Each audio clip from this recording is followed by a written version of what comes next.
بسم اللہ الرحمن الرحیم اعوذ باللہ من الشیطان الرجیم بسم اللہ الرحمن الرحیم صلی اللہ علی رسولہ الکریم السلام علیکم ورحمۃ اللہ وبرکاتہ۔ طلاب کرام عزیز، کیسے ہیں؟ امید کرتے ہیں آپ خیر و عافیت سے ہوں گے۔ بدایت المعارف جزء رابع کا سبق نمبر 17 شروع کر رہے ہیں، جس میں عنوان قرار دیا گیا کتاب کی عبارت الثالث ان القضاء والقدر سے لے کر الخامس فیما ورد من النہی تک۔ طلاب کرام عزیز، آج کے درس میں جو نکات بیان ہوں گے وہ یہ ہیں۔ نمبر 1، قضاء و قدر بندوں کے افعال کو شامل ہے، چاہے قضاء و قدر کو افعال ذاتیہ الہیہ میں سے شمار کیا جائے یا صفات فعلیہ میں سے شمار کیا جائے۔ نمبر 2، قضاء و قدر کے بارے میں ایمان رکھنے کے بارے میں چند احادیث بیان کی جائیں گی کہ اس پہ ایمان رکھنا ضروری ہے۔ آئیے عبارت کو ملاحظہ فرمائیں۔ الثالث، تیسرا مرحلہ یہ ہے کہ ان القضاء والقدر سواء کان من الصفات الذاتیۃ او الصفات الفعلیۃ یعم افعال العباد۔ قضاء و قدر چاہے صفات ذاتیہ الہیہ میں سے ہوں، یعنی ذات الہی کے ساتھ تعلق رکھتی ہوں، جس طریقے سے گزشتہ درس میں بیان ہو گیا کہ ذات الہی صفات ذاتیہ میں سے شمار ہو سکتے ہیں اگر مراد علم الہی ہے بے مقام ذات، یا صفات فعلیہ میں سے ہے بھی ہو سکتی ہے اگر علم وہ جو مقام فعل میں ہے معلوم کے ساتھ تعلق رکھتا ہے، یا مقدور کے ساتھ قدرت مراد ہے، ارادہ الہی مراد ہے، اور معلوم و مقدور کے ساتھ قدرت رکھتا ہے تو صفات فعلیہ میں سے ہے۔ اس کے جو بھی شمار کیا جائے صفات ذات میں سے یا صفات فعلیہ میں سے، قضاء و قدر شامل ہے بندوں کے افعال کو، یعنی افعال بندگان کے ساتھ اس کا تعلق ہے۔ کما عرفت فی البحث عن الجبر و تفویض، جس طریقے سے آپ جان کر ہے بحث جبر و تفویض میں کہ اس کا تعلق جس طریقے سے جبر و تفویض کا تعلق افعال بندگان سے ہے، اسی طرح قضاء و قدر کا تعلق بھی افعال بندگان سے، ولا محظور فیہ، اور اس میں کسی قسم کا اشکال بھی نہیں ہے، کیونکہ لوساطۃ القدرت والاختیار، چونکہ افعال بندگان کے درمیان اور خدا کے درمیان میں قدرت اور اختیار بیچ میں واسطہ ہے۔ اگرچہ خداوند متعال نے قدرت اور اختیار دیا ہے، لیکن اپنے ارادے و اختیار کی بنا پر انسان کسی فعل کا انجام دینے والا پہلو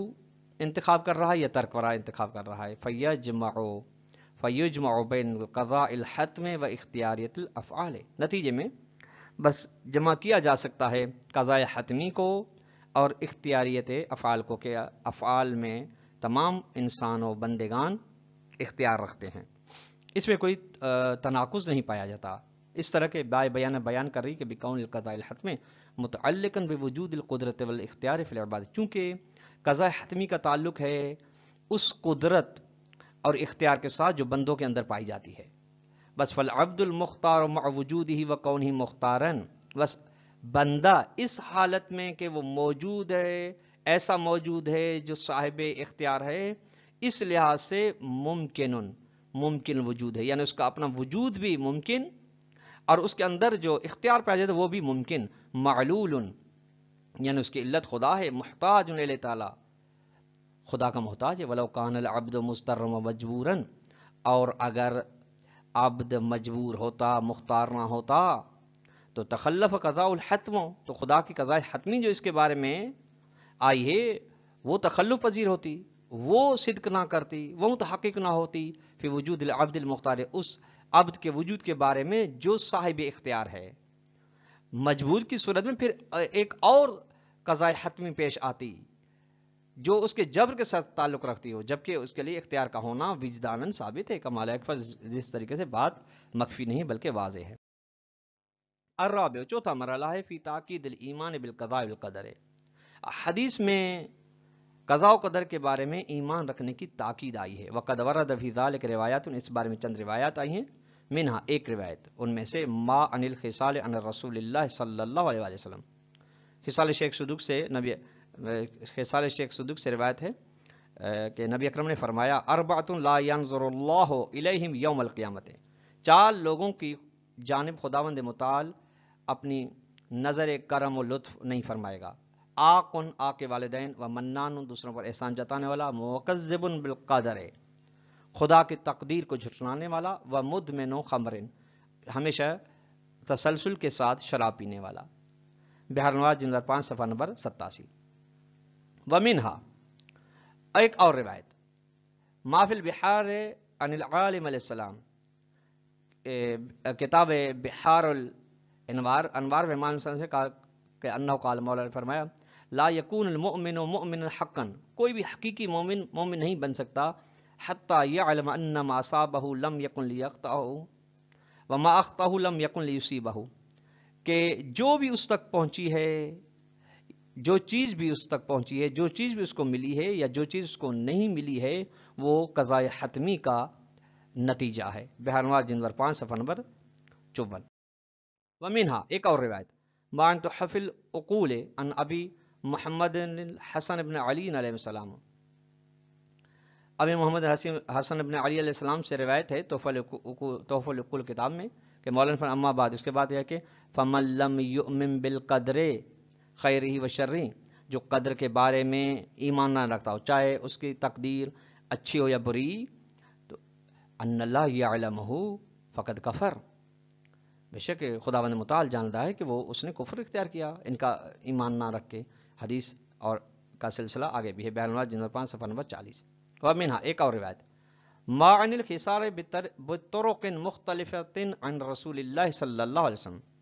پھر بھی خصال شیخ صدوق میں ہے، مختلف اسناد کے ذریعے سے، مختلف ذریعوں کے ذریعے سے نبی اکرم نے فرمایا کہ ان المکذب بقدر اللہ، جو بھی آدمی خدا کی تقدیر کو جھٹلاتا ہے، ممن وہ ان افراد میں سے ہے، لعنہ اللہ وکل نبی مجاب، ان افراد میں سے جس پر خود خدا لعنت بھیجتا ہے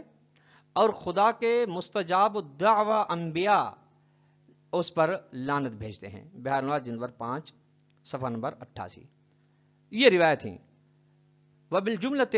خلاصہ یہ کہ الایمان بالقضاء والقدر من مقتضیات الایمان بصفاتہ الذاتی و توحیدہ الافعالی،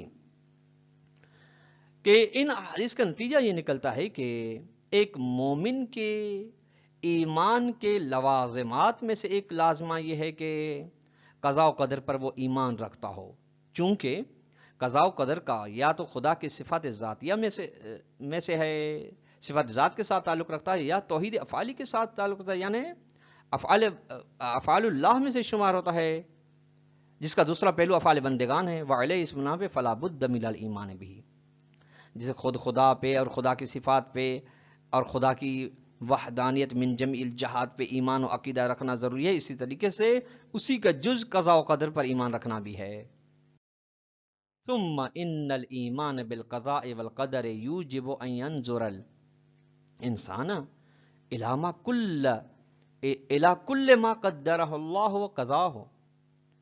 کہ اس کے بعد کہ ایمان قضاء و قدر کے بارے میں سبب بنتا ہے، یعنی جب انسان ایمان رکھے گا قضاء و قدر پر دل کے ساتھ، تو یہ سبب بنے گا کہ انسان دیکھے ہر اس چیز کی جانب جو خدا نے اس کے لیے مقرر فرمائی ہے، اس کے لیے حتمی فیصلہ کیا ہے، بنظر الحکمت والمصلحت، یعنی ینظر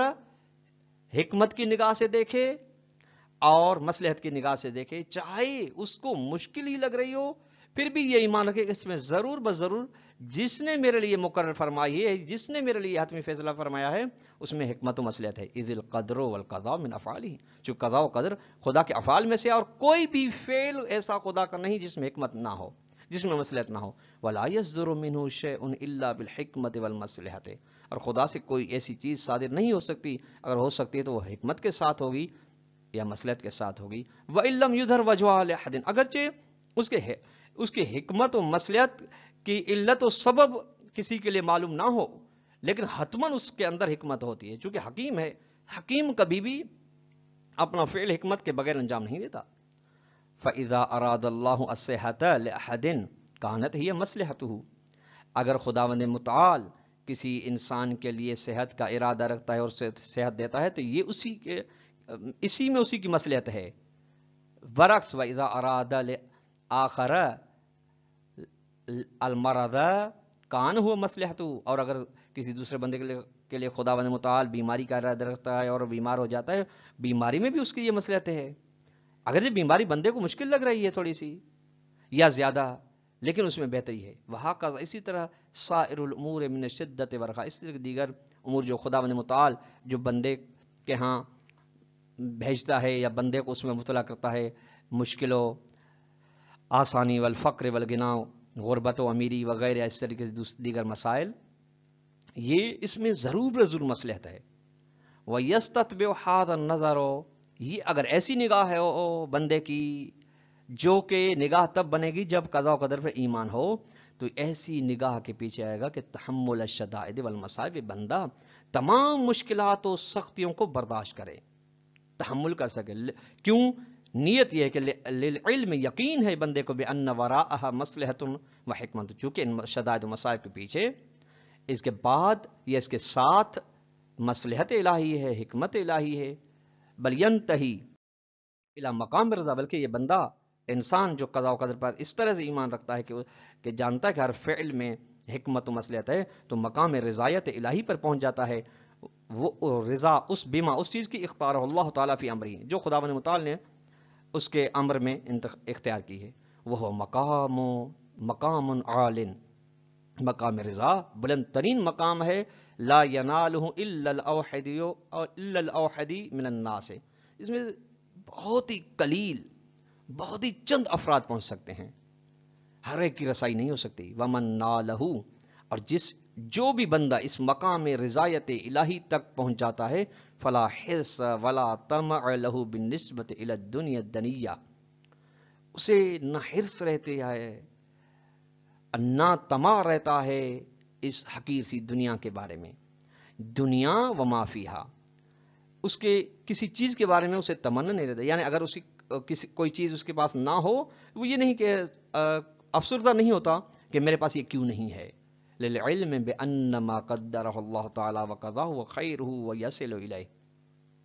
چونکہ بندہ جانتا ہے، علم یعنی یقین رکھتا ہے کہ جو چیز خداوند متعال نے اس کے لیے مقرر فرمائی ہے اور اس کی قضا کی حتمی فیصلہ، وہ اس کی بہتری ہے، بھلائی ہے اور اس تک پہنچے گی۔ ولیذا، اسی وجہ سے کہ لا یضطرب، بندہ پریشان نہیں ہوتا من رقابۃ الآخرین اور حسادتہم،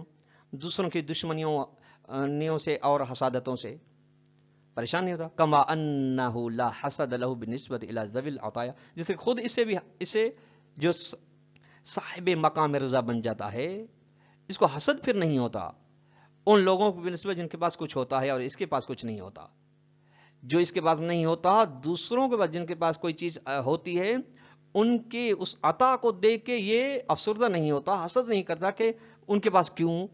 ہے اور میرے پاس کیوں نہیں ہے۔ لعلم ہی، چونکہ یقین رکھتا ہے کہ بأن المقسم حکیم وعادل ورؤوف، چونکہ جس نے تقسیم کی وہ حکیم ہے، یعنی مجھے نہیں دی اس کو دیے، یعنی مجھے نہ دینے میں بہتری ہے، مصلحت ہے، حکمت ہے، اس کو دینے میں مصلحت و بہتری ہے، اس لیے حسد کرنے کی کوئی گنجائش نہیں رہتی، حرص و لالچ کی کوئی گنجائش نہیں رہتی، عادل ہے، جس کو جتنا دینا تھا، جس کا جتنا حق تھا اس کو اتنا دیا ہے، مہربان ہے۔ فالمؤمن الراضی بالقضاء والقدر، بس وہ مومن